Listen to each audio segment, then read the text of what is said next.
सादर प्रणाम। अखिलेश यादव जी ने उत्तर प्रदेश में 300 यूनिट बिजली फ्री देने का वादा किया। उनके वादा करने के बाद योगी आदित्यनाथ जी के ऑफिशियल ट्विटर हैंडल से एक ट्वीट किया गया जो कोई जवाब नहीं था, लोकोक्ति थी, एक अच्छी लोकोक्ति थी जिससे मुलायम सिंह यादव के शासनकाल में जो बिजली की व्यवस्था थी उसकी याद ताज़ा हो गई। तो अब उस लोकोक्ति का जवाब समाजवादी पार्टी कुछ देगी ऐसा मैं सोच रहा था, लेकिन समाजवादी पार्टी और अखिलेश यादव जी ने कहीं भी इसका कोई जवाब नहीं दिया। शायद उन्होंने इस बात को बढ़ाना ठीक नहीं समझा, क्योंकि इस विषय पर जितना बात होगी सपा को क्षति होगी। क्योंकि आज वो कुछ भी कहें, योगी जी को विद्युत उपकेंद्रों का नाम नहीं याद होता है, योगी जी ने एक भी पावर हाउस नहीं बनाया, वो कुछ भी कहा करें, पर ये स्थापित सत्य है कि योगी आदित्यनाथ की सरकार की बिजली व्यवस्था सपा सरकार की बिजली व्यवस्था से 1000 गुना बेहतर है। तो इसलिए शायद सपा ने इस बात को बढ़ाना ठीक नहीं समझा। उन्होंने योगी आदित्यनाथ जी के इस ट्वीट पे कोई प्रत्युत्तर नहीं दिया। इसका जवाब दिया कांग्रेस ने, मानो कांग्रेस पे ही ये प्रहार किया हो योगी आदित्यनाथ ने, और इसका प्रत्युत्तर देना कांग्रेस का ही फर्ज हो। मानो योगी जी के बयान से सपा नहीं कांग्रेस घायल हुई हो, और तिलमिलाते हुए कांग्रेस ने उसका जवाब दिया। और जवाब भी ऐसा नहीं दिया कि उसमें बीजेपी पे भी तंज किया गया और सपा पे भी तंज किया गया।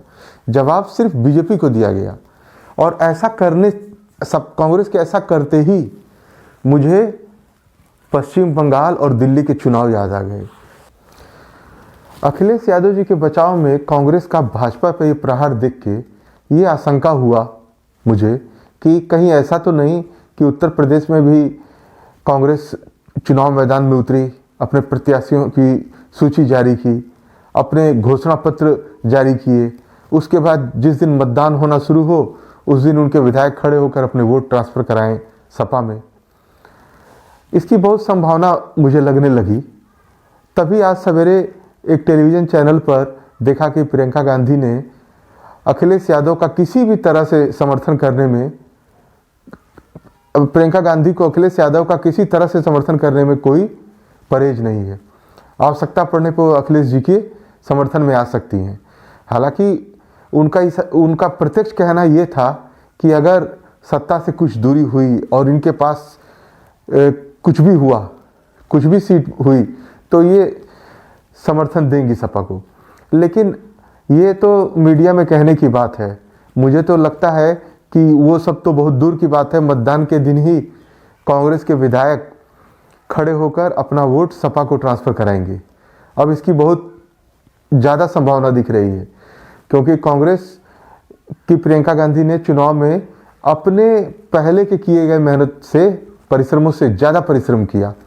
पहले के किए गए चुनावी कैंपेन से कहीं ज़्यादा बल के साथ, कहीं ज़्यादा जोश के साथ कैंपेन किया, लेकिन इस चुनाव में वो कोई भी जगह नहीं बना पाई।